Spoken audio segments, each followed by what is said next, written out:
soir. Pour envoyer ça en France, pour voir que j'étais bien déçu. Bien sûr, Ah, oui. ouais. Il faut que je mette mon ami, frère. Rappelez-moi le conseil à Miss.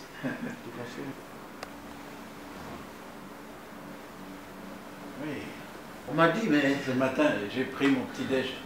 à la maison. Oui. Ah bon? Pour te chercher, Oui. mais j'étais encore assis. Je n'ai pas de député de Saint-Paul. D'accord. Vous venez avec qui? Seul? Ou quelqu'un? Tout seul, moi je m'adapte, je suis tout droit. Tu vois le gars ici? Oui. Je le connais encore. Bonjour. Bonjour. Moi aussi, je peux le saluer. Oui, Il m'avait quitté à 85 ici. 85. 85, voilà. Je suis parti 85. Il te salue aussi. Excuse-moi. Vous regardez les caméras. Ma chambre, oui.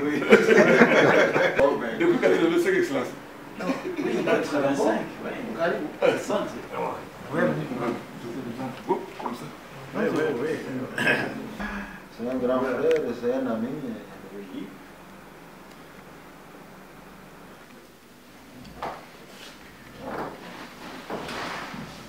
Je fais juste un rapport d'intervention à faire au ministère du Développement rural à Kinshasa concernant, les démarches effectuées depuis la nomination de M. Obota François en qualité de ministre du Développement rural de la République démocratique du Congo. Ensuite, trouver des entreprises à venir investir au Congo et enfin les projets du ministère du Développement rural. Dès sa nomination, Monsieur le ministre m'a envoyé l'audio pour me demander de travailler avec lui dans l'intérêt de la République démocratique du Congo, le pays qui nous a vu naître et qui nous a encadrés et accompagnés vers la vie du futur. Mon métier est celui d'enseigner, donc je suis professeur, mais aussi élu de la commune de Chartres de Bretagne. Mes délégations sont les suivantes. Je soutiens le pays en développement, donc. Je m'occupe aussi des énergies renouvelables. En cette qualité, j'ai la chance de côtoyer les grandes personnalités comme M. Le Drian, Moscovici, et en particulier M. Bonin Philippe, vice-président du Conseil général et maire de la ville de Chartres de Bretagne, où je suis aussi élu, au Sud Kivu.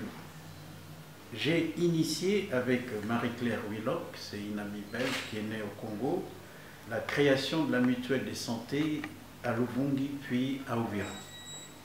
Avant sa mise en place effective, j'ai mobilisé des personnes de bon sens pour faire les campagnes de sensibilisation et d'explication pour expliquer à quoi consiste une mutuelle de santé.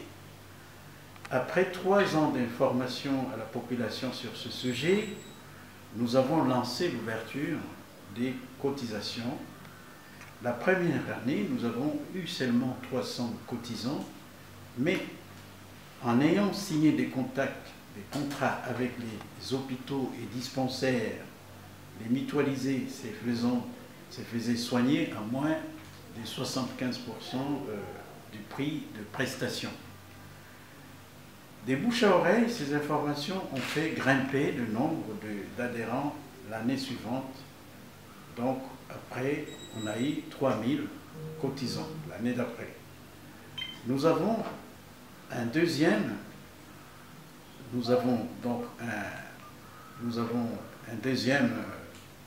projet que nous avons mis en place et c'était donc le projet de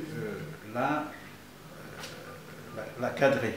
La Cadrée, c'est une coopérative agricole régionale et avons réussi en association les femmes et hommes, et donc 300 femmes et hommes qui se sont mis en association pour cultiver les soja.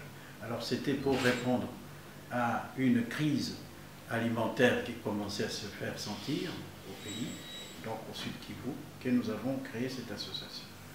Nous avons commencé donc par la culture du soja, une première expérience dans la zone. l'objectif primaire de ce projet était de répondre à la crise alimentaire qui a commencé à se faire sentir.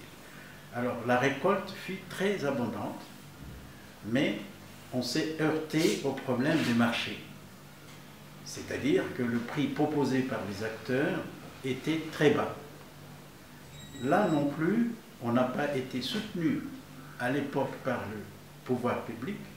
Les cultivateurs se sont réorientés vers les cultures d'habitude. Et donc, ils ont commencé à cultiver à nouveau, le riz,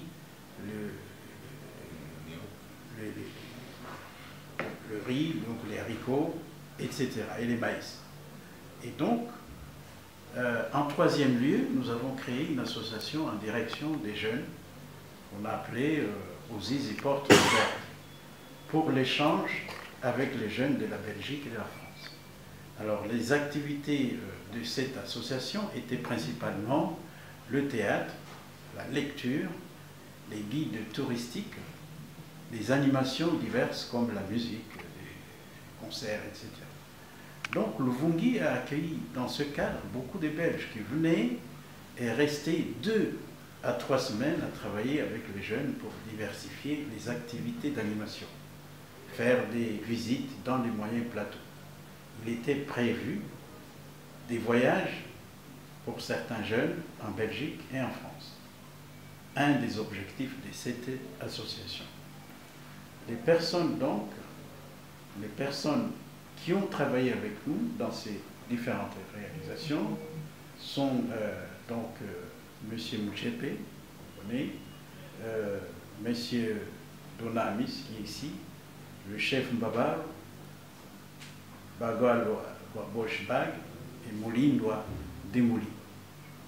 Alors, depuis la nomination de M. Robota en qualité de ministre, nous avons entrepris des démarches dans le but de donner un crédit international à notre ministre, faire connaître son honnêteté, sa volonté et son engagement pour conduire des projets à sa charge.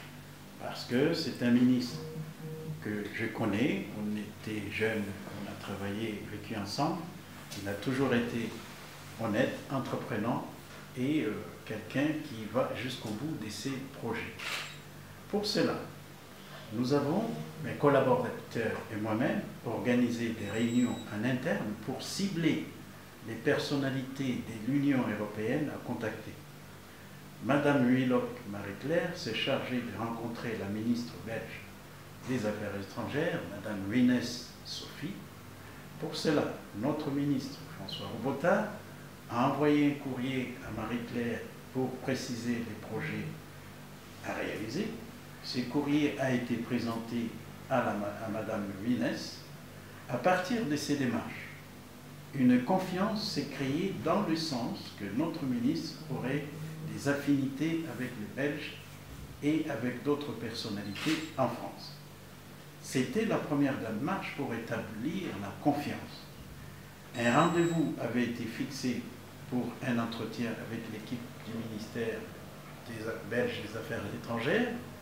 À l'issue de cette réunion, tenue le 9 juin 2021, il a été décidé de soutenir les projets de notre ministre Robota. Ensuite, prendre contact avec le ministre, son Excellence Robota, pour voir ensemble comment on va fonctionner. À partir de ces réunions, la ministre belge des Affaires étrangères a appelé le ministre des Affaires étrangères de l'Union européenne pour lui faire part de ce qu'elle connaît du ministre du Développement rural. Et donc, c'est ainsi que M. Robota a été contacté par plusieurs ministres, notamment M. Joseph Borrell, ministre de l'Union européenne aux Affaires étrangères.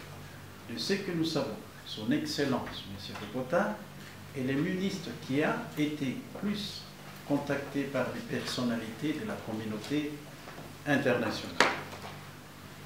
Pour arriver à ce que nous avons fait de notre côté, c'est-à-dire l'Europe, de nombreuses rencontres ont été réalisées. Des voyages dans les pays cités pour expliquer et démontrer que le pouvoir est très différent, le pouvoir actuel est très différent du pouvoir précédent, qu'il faut leur faire confiance. Nous poursuivons nos rencontres pour demander aux entrepreneurs de venir investir au Congo. La loi votée pour protéger le capital des investisseurs en cas de conflit a changé la donne. C'est-à-dire que, ainsi, nous discutons avec les cimenteries du Tournai pour créer, par exemple, une cimenterie à Luvungi ou Barika. Ces endroits où il y a du calcaire. Le pouvoir de la piscine est très motivé pour accompagner notre ministre dans ce projet. Philippe Ponnet est attaché au développement du pays qui souffre des agissements des entreprises multinationales et autres. Il est solidaire, d'une grande humanité et qui travaille beaucoup pour la réalisation des projets. C'est avec lui que nous souhaitons, par exemple, que nous soutenons, par exemple, la COCAT, c'est une association des femmes qui